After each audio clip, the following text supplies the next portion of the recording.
Good morning friends. Ayush ji के current affair की series में आज हम पढ़ने वाले हैं 78वीं विश्व स्वास्थ्य सभा, 78वीं विश्व स्वास्थ्य सभा, जिसको शॉर्ट में हम बोलते हैं WHA 78, यानी वर्ल्ड हेल्थ असेंबली 78। ये कब हुआ?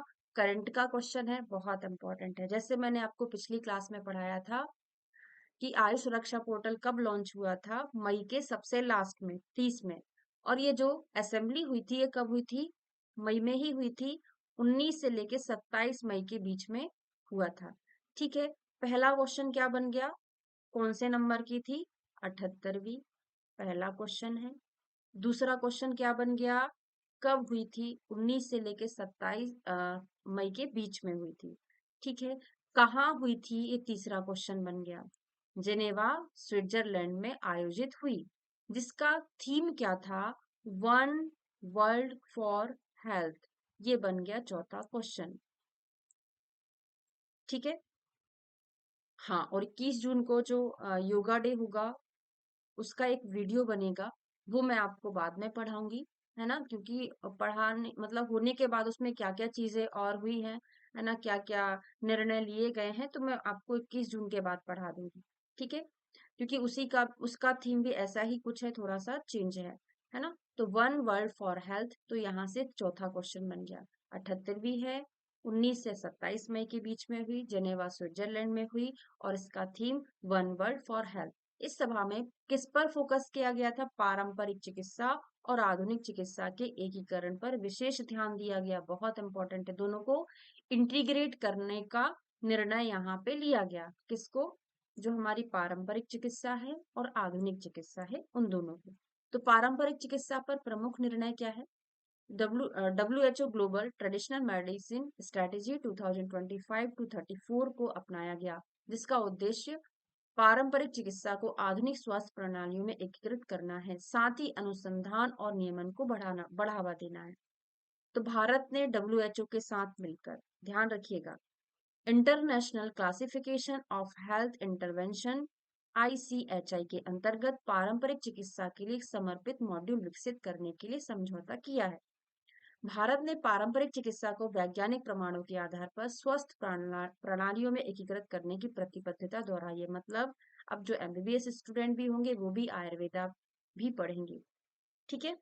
तो भारत की भूमिका, भारत ने पारंपरिक प्रणालियों जैसे आयुर्वेदिक, यूनानी और सिद्धा को आधुनिक चिकित्सा के साथ एकीकृत करने के अपने प्रयासों को साझा किया, जो अन्य देशों के लिए एक मॉडल के रूप में प्रस्तुत किया गया। WHO global traditional medicine centre की स्थापना कब हुई थी? यहाँ से भी आप याद रख लीजिएगा, 2022 में। कहाँ पर हुई थी? जामनगर, गुजरात में की गई थी। ये शायद पिछली बार क्वेश्चन आया था। ग्लोबल ट्रेडिशनल मेडिसिन सेंटर, जो पारंपरिक चिकित्सा के क्षेत्र में अनुसंधान और नीति समर्थन प्रदान करता है। और वैश्विक पहल क्या की गई? चीन, मलेशिया, नेपाल, सऊदी अरब, है ना, सेशल्स ने पारंपरिक चिकित्सा के एकीकरण पर एक साइट इवेंट का आयोजन भी किया, जिसमें 100 से अधिक प्रतिभागियों ने भाग लिया।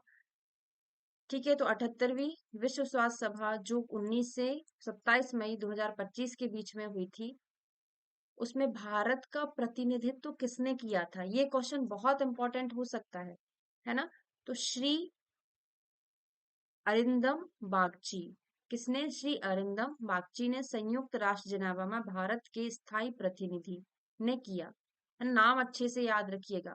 उन्होंने सभा में भारत की पारंपरिक चिकित्सा प्रणाली जैसे आयुर्वेदा, योगा, यूनानी सिद्धा को आधुनिक चिकित्सा के साथ एकीकृत करने के प्रयास को प्रस्तुत किया। बागची ने WHO की नई ग्लोबल ट्रेडिशनल मेडिसिन स्ट्रेटेजी को अपनाने का स्वागत किया और भारत की प्रतिबद्धता को दोहराया। ठीक है। इसके अतिरिक्त इसमें और कौन थे? वैद्य राजेश कोटेचा, आयुष मंत्रालय के सचिव जो है, इन्होंने WHO के साथ 24 मई 2025 को एक डोनर एग्रीमेंट पर हस्ताक्षर भी किए। इस समझौते का उद्देश्य था कि international classification of health intervention के तहत पारंपरिक चिकित्सा के लिए समर्पित मॉड्यूल विकसित करना, जिसमें आयुष प्रणालियों को वैश्विक स्तर पर वैज्ञानिक और मानकीकृत रूप में प्रस्तुत किया जा सके। इस प्रकार भारत ने WHA 78 में पारंपरिक और आधुनिक चिकित्सा के एकीकरण की दिशा में अपने नेतृत्व और प्रतिबद्धता को स्पष्ट रूप से प्रदर्शित किया। मैं चाहती तो इसको 2 लाइन में पढ़ा सकती थी, 3 लाइन में, है ना? फुल फॉर्म, कब हुआ, किस किसने इसका प्रतिनिधित्व किया, और इसका उद्देश्य क्या है, एकीकृत करना आधुनिक और पारंपरिक चिकित्सा। लेकिन इसको थोड़ा सा डिटेल में इसलिए पढ़ाया क्योंकि ये हमारे आयुर्वेदा से रिलेटेड है, आपको पता होना चाहिए, है ना, कि आयुर्वेदा से संबंधित क्या क्या चीजें हमारे देश में या विश्व में हो रही हैं, इसलिए इसको मैंने पूरा आपको पढ़ा दिया है। ठीक है, तो इम्पोर्टेंट पॉइंट्स ही हाईलाइट करना है आपको, क्या क्या है। ठीक है, फुल फॉर्म क्या है, कब हुआ, थीम क्या थी, कहाँ था, ठीक है, और क्या करना इसका उद्देश्य था, ठीक है, प्रतिनिधित्व किसने किया था, है ना, ये पॉइंट आपको विशेष रूप से याद रखना है। उस समय, हाँ, राजेश कोटेचा जी उस समय क्या, अभी भी यही है ना। तो ये हमारा ये टॉपिक कंप्लीट हुआ। इसके बाद मैं आपको नेक्स्ट करंट अफेयर बहुत इंपॉर्टेंट पढ़ाने वाली हूँ। ठीक है, तो पढ़ते रहिएगा कॉन्फिडेंस के साथ, और बाकी आपका जो आयुर्वेदा वाला पोर्शन चल रहा है, मेन फोकस उसी पे करना है ना। करंट अफेयर जो होता है साइड का होता है, क्योंकि इसका कोई भरोसा नहीं है कहाँ से आ जाए। लेकिन जो भी घटनाएं घटित हुई हैं 2024 अप्रैल के बाद, वो मैं आपको सारा कवर कराने वाली हूँ, क्योंकि 2024 अप्रैल तक मैंने आपको पिछली साल पढ़ा दिया था। वीडियो अगर अच्छा लगा हो तो लाइक शेयर और सब्सक्राइब करना ना भूलें। Thank you so much.